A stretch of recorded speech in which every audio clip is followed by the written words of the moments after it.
Muhsin ini bukan kiai tiban, bukan ujuk-ujuk kemudian bikin pondok. Habib Muhsin karena khadiman, beliau ini di Darul Hadis. Itu selama awalnya itu kan Habib Muhsin ini datang ke Pulau Jawa dari Aceh itu dalam rangka untuk berziarah. Assalamualaikum warahmatullahi wabarakatuh. Assalamualaikum warahmatullahi taala wabarakatuh. Ahlan wa sahlan Ustaz Abrar. Marhaban bak, marhaban bak. كيف حالكم؟ بخير الحمد لله. أنا ما دمت بخير فنحن بخير. ما شاء الله. أهم الشيء السيد. إذا كان السيد بخير فالمولى بخير. نعم. Di akhir kalam. Ustaz Abrar, antum ini kan di Pondok Babul Khairat ini sudah sangat lama sekali. Min as-sabiqin al-awwalin. Termasuk orang-orang pendahulu ya antum ini. Dan antum juga menangi ya, bahasanya menangi atau zamani beliau Al-Habib Muhsin muassis hadzal ma'had. Perintis pondok ini adalah Al-Habib Muhsin bin Umar Al-Attas. Mungkin Ustadz, antum bisa tidak untuk menceritakan sekelumit atau sedikit profil daripada Al-Habib Muhsin dan juga bagaimana perjuangan beliau ketika taksis merintis pondok ini. Betul, Ustaz. Yang terpenting yang harus diketahui banyak orang bahwasanya Habib Muhsin ini bukan kiai tiban, bukan ujuk-ujuk kemudian bikin pondok dan kepingin jadi kiai, menjadi murabbi al-ma'had, menjadi syekhul ma'had. Seperti yang banyak orang-orang itu banyak sekarang terjadi, orang kepingin punya pondok biar jadi pengasuh pondok, bukan seperti itu. Al-Habib Muhsin karena khadiman, beliau ini di Darul Hadis itu selama kurang lebih 35 tahun dalam 2 periode. Pernah berkhidmah di pondok Darul Hadis Malang ya, ma'ruf ya, pernah selama berapa tahun itu, Ustaz? Selama kalau di total keseluruhan selama 30 tahun lebih. Persisnya apa 35 tahun, sebab ada 2 periode beliau ini. Periode ketika beliau tidak mengajak keluarga ya, ketika itu memang seorang diri, karena memang awalnya itu kan Habib Muhsin ini datang ke Pulau Jawa dari Aceh itu dalam rangka untuk berziarah ya, mendatangi kerabat beliau, keluarga beliau, famili beliau, min bait Al-Attas, daripada bangsa Al-Attas, daripada fam Al-Attas yang banyak ketika itu di Pekalongan. Jadi dalam rangka menunaikan wasiat ayah beliau. Beliau safar dari Aceh ke Pekalongan. Safar dari Aceh ke Pekalongan untuk menemui kerabat-kerabat beliau di sana. Nah, di Pekalongan itu Habib Muhsin itu sakit. Nah, dalam keadaan sakit itulah bertemu dengan Al-Habib Abdul Qadir Mahmud Bahar. Abdul Qadir bin Ahmad al-Faqih. Muassis Ma'had Darul Hadis. Nah, di situ dikasih ma'ul qiraah, didoakan waliullah ya, wali min auliyaillah Al-Habib Abdul Qadir ini kan. Setelah itu pokoknya kalau sembuh, kalau bahasa sederhana kita ya, kalau sembuh ente datang ke Malang, ke Darul Hadis. Setelah sembuh beliau memang kemudian datang ke Malang dan nyantol di Darul Hadis itu. Itu meninggalkan anak dan istri. Jadi seperti itu ceritanya. Beliau berarti sudah punya anak dan sudah punya anak satu, Habib Umar di Aceh. Sudah punya anak dan ditinggal sampai lama, sampai lulus SD. Habib Umar itu. Sampai akhirnya kemudian disusul sama istri beliau. Umi Zainab. Disusul sama Umi Zainab sama Habib Umar ketika itu ikut. Masih kecil. Nah, disusul itulah kemudian akhirnya di sini sama istri beliau sama anak beliau Habib Umar. Nah, setelah berapa lama di sini pulang ke Aceh. Nah, pulang ke Aceh itu, disitulah kemudian Habib Muhsin itu melanjutkan kuliah di Jami' Ar-Raniri, Universitas Ar-Raniri di Banda Aceh. Nah, ketika itu beliau sebenarnya jenjang pendidikannya apa sampai selesai S1? Bahkan beliau itu mendapatkan beasiswa S2 ke Azhar ketika itu sebenarnya. Ya. Jadi setelah selesai selesai kuliah sarjana S1 ini, sebenarnya Habib Muhsin itu banyak dapat tawaran. Satu di antaranya adalah dapat beasiswa ke Azhar, atau ditawari untuk mengabdi sebagai pegawai negeri di lingkungan Kementerian Agama Aceh. Di Aceh. Di Aceh. Setelah kemudian Al-Habib Muhsin itu lebih memilih memenuhi panggilan Al-Habib Abdullah daripada ke Mesir ataupun menjadi pegawai negeri di lingkungan Kementerian Agama Aceh. Akhirnya beliau balik lagi ke Balik Malang. lagi di situlah membawa full keluarga. Nah, di Banda Aceh itu udah lahir anak yang kedua, Syarifah Nur ketika itu, Ustazah Nur. Ustazah Nur itu berarti kelahiran Aceh. Kelahiran Banda Aceh. Kalau Habib Umar itu kelahiran Idi, Ustazah Nur itu kelahiran Banda Aceh. Nah, di situlah dibawa ponakan-ponakan beliau. Beliau punya saudara. Saudara Habib Muhammad meninggal. Habib Muhammad yang meninggal punya dua anak yatim, meninggalkan dua anak yatim, Al Habib Ali dan Al Habib Hamdan. Nah, ini ketika balik yang kedua kalinya ke Malang dibawa semua. Nah, dibawa semua. Nah, makanya kemudian Habib Ali, Habib Hamdan, Habib Umar itu semuanya belajar di Darul Hadis. Sampai lama memang tidak belajar di tempat yang lain. Sebelum akhirnya Habib Umar pergi ke Tarim, ke Rubab. Sebelumnya Darul Hadis. Makanya kan memang Habib Umar itu satu-satunya putranya Habib Muhsin yang tidak menempuh pendidikan formal. Hanya just pesantren saja. Pesantren tok sampai ke Rubab. Nah, di situ kurang lebih 30 tahun lebih yang pasti selama dua periode itu, selama dua kali itu ya. Zamannya Habib Qadir dan juga zamannya Habib Abdullah. Zamannya Habib Abdul Qadir, zaman Habib Abdullah. Nah, sebelum mendirikan pondok ini. Nah, itu pun tidak langsung membuat pondok juga. Setelah selesai dari Darul Hadis ini, Ya. beliau ke Aceh, ke Johor Bahru. Nah, di Johor Bahru itu beliau mengajar, bahkan menjadi satu di antara guru terkemuka di Madrasatul Atas di Johor Bahru. Itu selama 16 tahun. Madrasah Al-Atasiyah Al-Arabiyah. Madrasatul Atas Al-Arabiyah. Al-Arabiyah. Jadi kalau di total Habib Muhsin itu mengajar selama lebih dari 40 tahun baru berani bikin pondok. 40 tahun 40 tahun mengajar kesana kemari khidmah di tempatnya orang, baru berani bikin pondok. Bukan orang seperti sekarang lulus pondok bikin pondok. Nah, jadi begitu kan. Sekedar belajar secara teori di pondok pesantren karena pernah jadi santri kemudian bikin pondok. Lakin lam yutabbiq, belum mengamalkan ilmu yang ditemui di pondok pesantren itu di tempat pesantren yang lain sebelum belajar pondok. Kalau Habib Muhsin tidak. Dan juga belum tahu siklusnya masyarakat, bagaimana muamalah sama masyarakat umum. Itu kalau sejarah Habib Muhsin dari beliau itu khidmah di Darul Hadis, khidmah di Madrasatul Atas, hingga kemudian mendirikan pondok pesantren. Habib Muhsin kan terkenal, orang banyak kesaksian. Yashhad ya, an-nas al-kafiruna, bahwasanya orang itu jatuh cinta pada pertemuan pertama dengan Habib Muhsin. Itu banyak kesaksiannya orang. Jatuh cinta pada pandangan pertama. Pada pandangan pertama, pada pertemuan pertama, pada pendengaran pertama, mendengar kelembutan beliau atau menatap wajah beliau yang memang tulus. Itu Habib Muhsin, itu kelebihan Habib Muhsin. Jadi ya selesai. Selama berapa tahun itu, Ustaz? Tunggu antum lulus itu? Setahun. Oh, cuma setahun. Cuma setahun karena sebelumnya kan sudah belajar di situ, memang sudah sekolah di situ. Di tengah-tengah menikah itu. Jadi ceritanya anak menikah itu belum lulus di LPBA itu. Oh, antum nekat berarti. Nekat. Kita orang kalau nekat aja pengen kawin ya kawin aja gitu kan. Itu saja. Kita harus awal berani. dari mau menikah adalah keberanian. Keberanian. Al-Baqi Allah. Al-Baqi Allah. Serahkan kepada Allah. Allah yang menggenggam kehidupan ini. Oke, kembali lagi ke laptop. Kok hanya Terus setelah beliau khidmah itu di Johor Bahru, beliau baru juga akhirnya tinggal di sini. Pertama bikin musola kecil ini.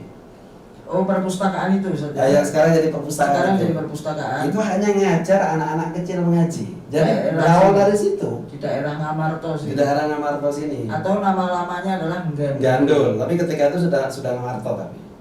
Ketika Habib Muhsin masuk sini sudah Ngamarto namanya.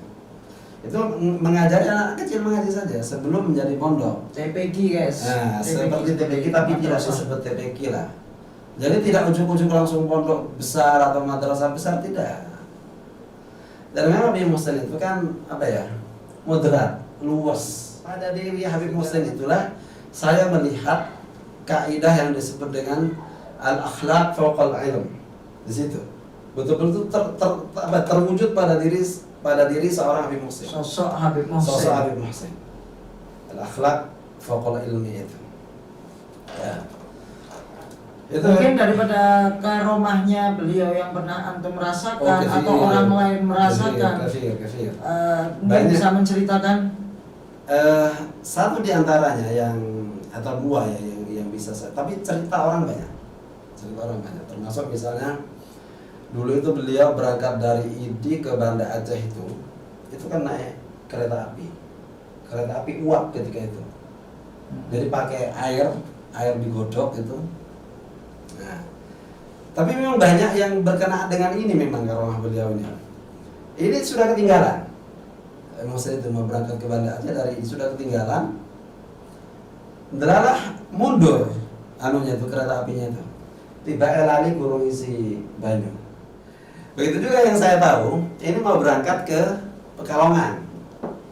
Muslim sama istrinya sama Umi Zainab ketika itu. Kalau nggak salah jam 4 ya dari Niagara situ mau berangkat ke Pekalongan naik bis Handoyo nggak salah.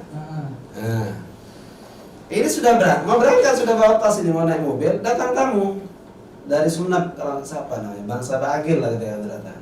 Ya biasa nahu yurahim ad-duyuf yukrim ad-duyuf menemui tamu tersebut. Ditemui tamunya diajak makan, diajak ngobrol lama-lamanya. Sudah jam 5 lebih baru tamunya pulang. Dan itu sudah berangkat ya? Iya sudah berangkat mestinya kalau ikut jadwalnya. Sudah jam 5 lebih tamunya baru pulang katanya. Ayo Zainab kita berangkat. Kepada istri beliau. Namanya Umi Zainab orang-orang Aceh juga. Apa Beb? Itu sudah jam 5 lebih ini. Sudah berangkat, sudah sampai mana sudah? Apa katanya? Anda tahu sendiri masalahnya. Apa katanya? Nggak apa-apa, nanti kalau biasanya pulang, sudah berangkat, ya kita pulang. Tapi kalau Allah memang kasih kesempatan kita berangkat hari ini ke Pekalongan, ya mungkin biasanya belum berangkat. Sampai situ, subhanallah, bis itu masih ada. Rusak bis ini. Habib Muhsin naik, bisa disetar, jalan. Terus ada satu lagi, yang ketika itu Ana sama Harimana, sama Binti yang pertama itu, sama Umi Zainab kita berempat, sama berlima sama bayi masih kecil. Ana yang nyetiri L300 itu ke Surabaya, pulang dari Surabaya tadi tol ke Moko. Ana nggak mesin apa-apa, otak gitu. Ya, Habib Muhsin ini ngaji, baca wirid. Kok nggak hawil deh, si Umi Zainab. Abrar, ente kalau nggak bisa, telepon aja bengkel. Nggak usah sok utang. Akhirnya sampai datang petugas, PCR. Kenapa, Mas? Waktu itu anak saya ganteng, saya pakai celana jeans, pakai t-shirt, pakai sepatu cat, kita orang Sampai sekarang juga masih ganteng kok. Gak tahu ini Pak, walhasil hampir mau digeret sudah. Yes, tak seret sampai keluar tol, gerbang tol terdekat. Tapi Muhsin biasa kalau ketemu orang guru deh, sampai tongkatnya Assalamualaikum, disalaman. Ada ingat betul itu, ada nih ayah masih hidup itu. Habis itu, wallah alam, Habib Muhsin duding, nggak, mungkin kalau bahasa kita ngawur lah ya. Entah kalau beliau bisa apa, ngawur ininya mungkin. Ternyata betul, di situ ada kabel konektornya ke aki itu putus. Ya sampai kiamat ya nggak akan itu. Nggak akan nyala putus. Ya itu tadi sambung cekrem aku. Itu yang anak alami sendiri ya. Amma yashhadu ghairi kathir. Banyak. Itu Habib Muhsin. Habib Muhsin ini bukan khatib minal khutbah, bukan penceramah. Itu harus menjadi catatan. Tapi Habib Muhsin ini ma'ruf bistijabati da'awatihi. Doanya itu makbul. Sebelum ke Malaysia di sini ada satu orang kiai namanya Kiai Nur Hadi di Kedung Gandang. Ya, saya pernah ketemu. Nah, itu beliau betul sampai sekarang terima kasih banget sama Habib Muhsin. Bikin pondok kesulitan apa, Habib Muhsin berdoa. Sore itu langsung beberapa truk datang ngirimi alat-alat bangunan itu. Dan jadi pondoknya besar sampai sekarang. Itu alatnya kan ada di sini. Nah, kalau di Malaysia itu Habib Muhsin ini diterima oleh semua kalangan. Itu Habib Muhsin. Diterima oleh semua kalangan, yang masing-masing kalangan itu seharusnya saling kontra. Tapi Habib Muhsin ini bisa menjadi wasit, Pak, di tengah, bisa menjadi penyeimbang. Itu Habib Muhsin. Penengah saja. Penengah. Orangnya peace memang. Cinta Padahal damai. orang Aceh itu orang yang teman-teman ayo. Tapi Habib Muhsin ini begitu lembutnya. Itu disenangi oleh orang Malaysia. Bahkan ada cerita seorang dokter. Beliau ini kena kanker kalau nggak salah ya. Sudah divonis oleh dokter spesialis bahwa saya memang harus operasi. Dan sebenarnya dokter ini sendiri datang ke Habib Muhsin itu dengan hanya minta biar tenang saja, minta air. Dikasih air, diminum beberapa hari, datang Habib Muhsin, ternyata kansernya sudah hilang. Subhanallah. Sudah hilang. Ada kejadian seperti itu banyak. Memang mandi, dungane itu mandi. Antum mana nemani kalau apa itu Haulul Hadis itu kalau nemani ini. Ini sudah bubar ini jamaah ini. Habib Muhsin masih duduk, orang-orang masih antri minta air. Haulul Hadis. Ini sudah bubar jamaah, sudah selesai acara. Orang sabar gitu dilayani. Iya. Satu lagi Habib Muhsin ini diundang sopwae acara apa saja itu mesti teko. Jauh dekat Datang. Nah, kalau beliau ini sudah diundang di sini, belum masih ada yang lain, mesti telepon Habib Umar suruh datang. Itu diwanti-wanti datang, jangan sampai nggak datang. Betul. Nah, termasuk nikahnya anak ini, beliau itu pernikahan anak ini pada hari Habib Muhsin harus berangkat ke Malaysia, sudah beli tiket sebelumnya, nggak bisa ditunda. Beliau menyempatkan diri datang 1 hari sebelumnya untuk menghadiri sebagai gantinya besok. Jadi begitu memang beliau. Terus yang paling namanya disebut Al-Imam Al-Wasil. Beliau memang ahli silaturahim. Dan karena keikhlasan beliau ini ya, ada di Malaysia namanya Al-Habib Umar bin Smith. Itu punya salah toko buku besar di Masjid India di Kuala Lumpur itu. Ya begini, Ustadz Muhsin ini katanya. Tidak tahu siang malam, mau datang aja. Jam 2 pun kata orang mana. Dan gak marah, orang kan bisa mikir jam 2 bengi kan gak ngomong. Tapi beliau ini kita sudah lewat, kita harus menemui orang yang kita kenal di situ, apalagi kalau itu family. Betul-betul dari hatinya tuh niat ikhlas untuk silaturahim. Dan orangnya nggak marah ketika disambangi tengah malam seperti itu. Pernah pulang dari Jakarta, ke rumah seorang kiai. Ya mungkin ada sebagian kiai atau sebagian orang menganggap ini mesti gini, ini awang ini kita kok mesti jalur duit. Ada mungkin menganggap seperti itu. Entah abah itu Habib Muhsin itu pernah ketemu di mana dengan orang ini, mungkin pernah janji mau datang, dan itu akan ditepati. Orang ini nggak tahu mungkin kalau itu Habib Muhsin di barang nggak ada sama santrinya, nggak ada sama. Di barang nggak ada pertama. Masa nggak ada? Ya, mungkin kalau ada, masa nggak ada? Ya ada, tapi sakit. Justru sakit ada mau nengok, mau mendoakan. Justru saya mau nengok, kita mau berdoakan. Ketemu, kaget ada. Ahlan ya Habib. Ternyata nggak tahu kalau itu Habib Muhsin. Tarhib ya malah. Nah, malah senang. Jadi apa itu kalau sudah pengen ketemu itu, ya pengen ketemu. Hanya sekedar ingin, bukan kok minta diamplopi lah atau bahkan abah itu yang selalu mengamplopi bahkan orang. Ngamploki orang yang diambil. Selalu betul banget. Ana tahu sendiri ketika di Pekalongan itu. Kita di sini nih, anak-anak khidmah kayak gini-gini nih, zamannya apa ini? Hasol mereka ini dikasih, bukan gaji, sagu hati.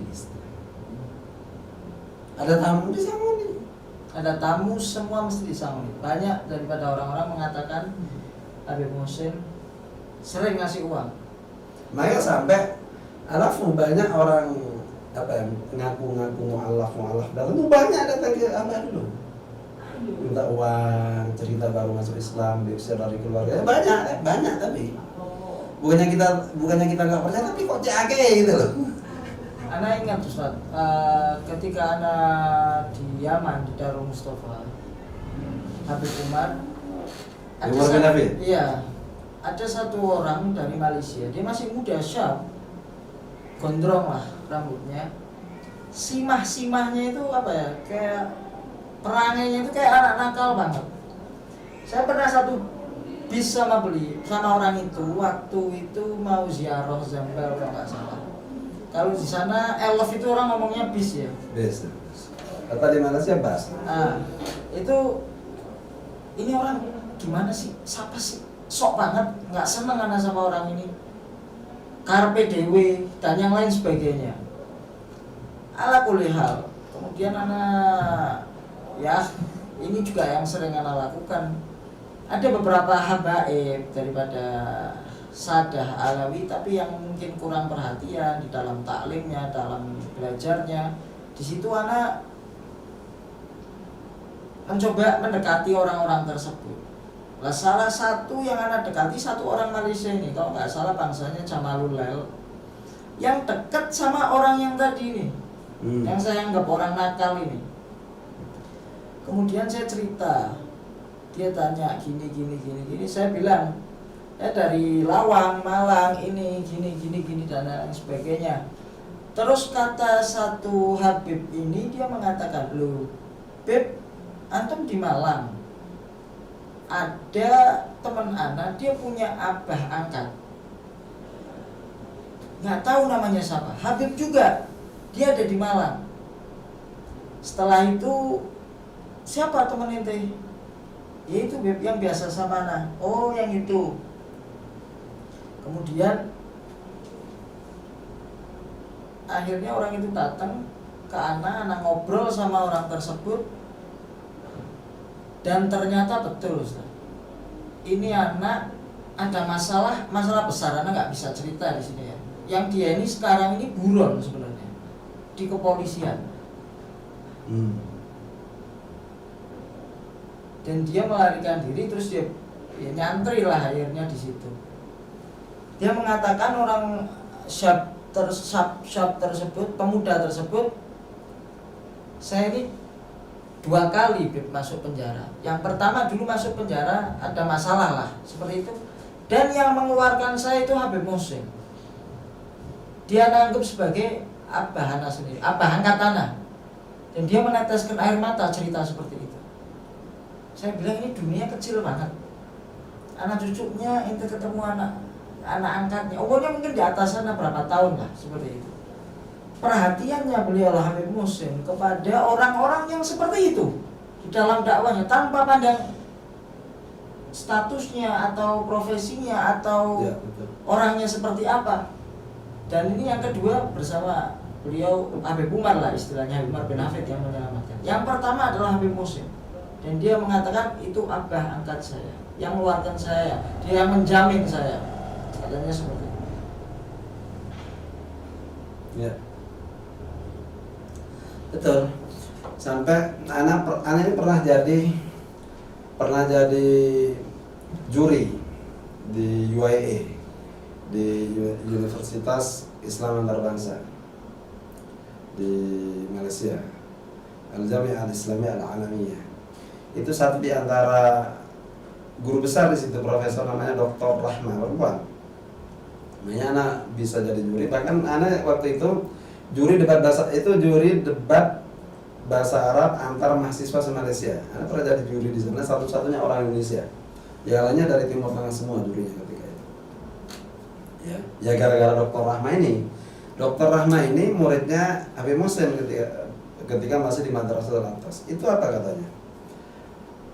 Ana tuftu al-bilad al-kafira. Saya sudah berkeliling kemana-mana. Kata Dr. Rahma ini.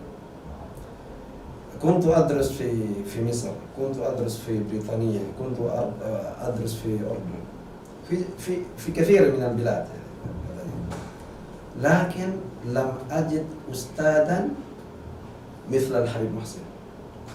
Tapi di semua negara yang aku pernah belajar, di semua negara yang pernah aku kunjungi itu, aku belum pernah mendapatkan guru seperti Habib Muhsin dan Dr. Rahma itu.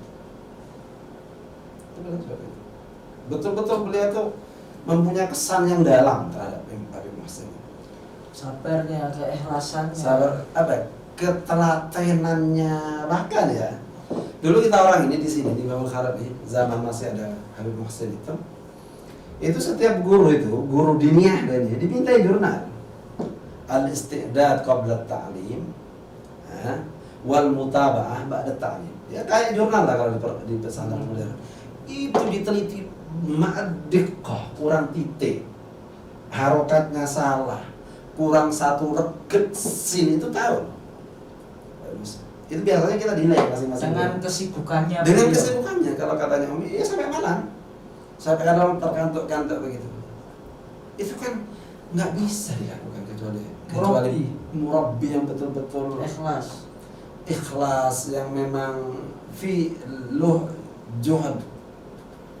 Ya, itu nggak bisa. Setelah itu kita dinilai, biasanya itu guru itu dikasih nilai mumtaz, barakallahu fi. Itu nilai tertinggi. Di bawah itu ada nilai jayyid jiddan.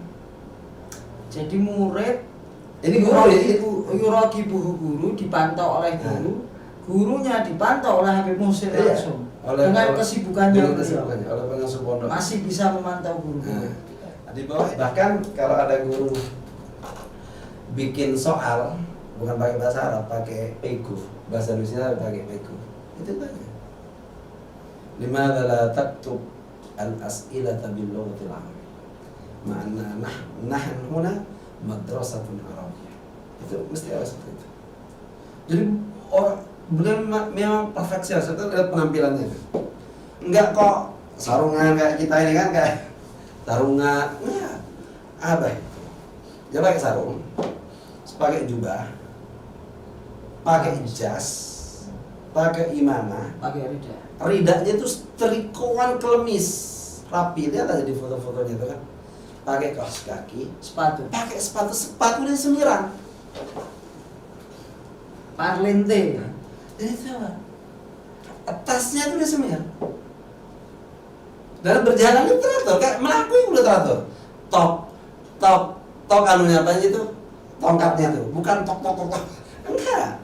Makanya di dalam hadis itu, dan dengan hayah seperti itu juga beliau menemui tamu. Bukan hanya keluar aja. Ketika menemui tamu, dan tamu itu siapapun. Jadi beliau memang berusaha untuk tampil rapi di depan semua orang. Jadi satu di Darul Hadis itu dengar tongkatnya Ustaz Muhsin itu sudah tahu. Itu Ustaz Muhsin. Ya, saya ingat banget Ustaz Syukri Allah yarham juga pernah cerita. Tok-toknya pintunya itu pun tahu kalau itu Ustaz Muhsin yang nonton. Jadi Ustaz Muhsin itu betul-betul mendapat apa ya? Punya kesan lah karisma. Ya, dan kenapa Ustaz? Kok awalnya itu Pondok Putri? Nah, jadi umumnya orang kalau bikin pondok kan biasanya Pondok Putra. Nah, kenapa kok Pondok Putri dulu gitu? Itu menarik. Tapi sebelum ke situ ada satu hal yang menarik ya. Kalau pondoknya jamaah ini, pondoknya orang-orang Arab di Indonesia rata-rata pakai Darul Hadis, Darul Tauhid, Darul Lughah Dakwah, Darul Habib, dan dar yang lain. Darul Nasyiin. Babul Khair, Ustaz Muhsin bikin pondok pakai Babul Khairat. Ini Anda sendiri nih. Kenapa? Anda juga belum pernah tanya sama beliau. Anda nggak berani mau tanya. Ini sebenarnya terus. Ad-diyar. La nadkhulu ayya darin min ad-diyar illa min bab. Mau masuk ke mana ke rumah? Nggak mungkin mencolok jendela. Nggak mungkin masuk bolongan, mesti pakai dari pintu bab. Anda sering cerita kepada anak-anak seperti itu. Sebenarnya. Nah, kalau terkait kenapa Ustaz Muhsin itu bikin pondok perempuan, itu alamah siapa ini?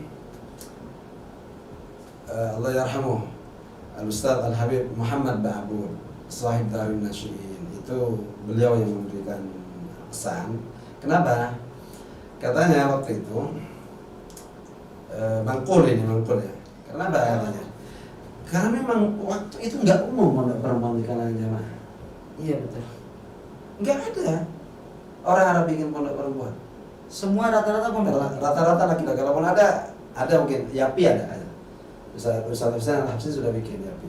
Tapi jarang. Walhasil jarang. Itu satu yang pertama.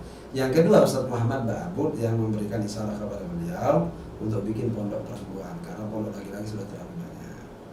Nah, dari situ kemudian niatnya apa kata Habib Muhsin?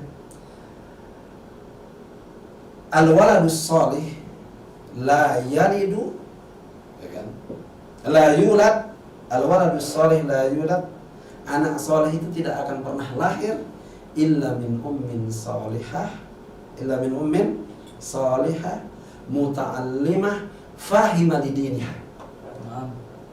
Jadi anak soleh itu tidak akan pernah lahir kecuali dari ibu yang solehah juga, dari ibu yang terpelajar yang paham terhadap agamanya. Terus Itu latar belakang beliau tergerak untuk membuat pondok putri karena al-ummatrosatul ula.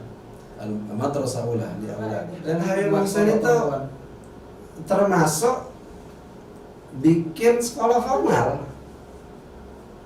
Wah, dan hadir pondok pesantren salaf laki-laki loh ya, ada sekolah formalnya, apalagi perempuan. Ini benar. Bikin Banyak daripada pondok-pondok yang mungkin dulu berbasisnya salaf, yang mungkin anti dengan sekolah umum, sekarang banyak sekali pondok-pondoknya mereka ini mulai berpindah haluan. Ya. Dan Habib Muhsin dari tahun 98 ya. Kalau sekolah umumnya pondok ini 98, tapi sekolah umum 2005. Dari tahun 2005 Habib Muhsin dulu sudah punya pandangan seperti itu. Ya. Makanya suka tidak suka harus diakui Habib Muhsin adalah inspirasi untuk pondok-pondok apalagi di kalangan jamaah yang kemudian ada sekolah umumnya. Inspirasi. Bukan madrasah Tsanawiyah, bukan madrasah aliyah. MTS atau Bukan MA. MTS atau MA, tapi langsung SMP, SMA. Sebab apa menurut Habib Muhsin? Konten-konten diniyah, konten agama itu kita sudah penuh di pondok. Gitu. Tapi kalau kita pakai madrasah Tsanawiyah atau madrasah aliyah, otomatis kita harus mengajarkan apa menjadi program debat yang menjadi materi pendidikan nasionalnya debat itu harus diajarkan. Sedangkan kita sudah mengajarkan, ya kita full pendidikan formalnya itu kita ajarkan semua apa yang menjadi program Kemendikbud itu. Tapi kita tidak mengurangi konten agamanya. Bahkan di sini mutun sudah tetap kita ajarkan. Hafalan-hafalan mutun tetap kita hafalkan. Bahkan konten diniyahnya di sini itu dari pagi sampai siang. Nah, katanya Muhsin dulu kita ada sekolah formal dan kita mau ikuti apa menjadi program pemerintah. Kita ajarkan semua. Lakin al-mawad ad-diniyah al-islamiyah labudda an yakuna muqaddam. Tetap harus didahulukan. Tetap harus lebih banyak kontennya. Konten diniyahnya berarti harus lebih banyak. Titik beratkan ya. Tidak boleh kalah sama pendidikan moderat. Abah itu visioner. Abah itu bisa berkompromi dengan tuntutan, bisa memenuhi tuntutan zaman. Tapi Abah tidak menghilangkan idealisme beliau sebagai orang pendidik agama. Itu penting. Itu kan Kita ada konten lagi. Sekian, terima kasih Ustaz Abrar, jazakumullah khairal jazak sudah datang di podcast kami.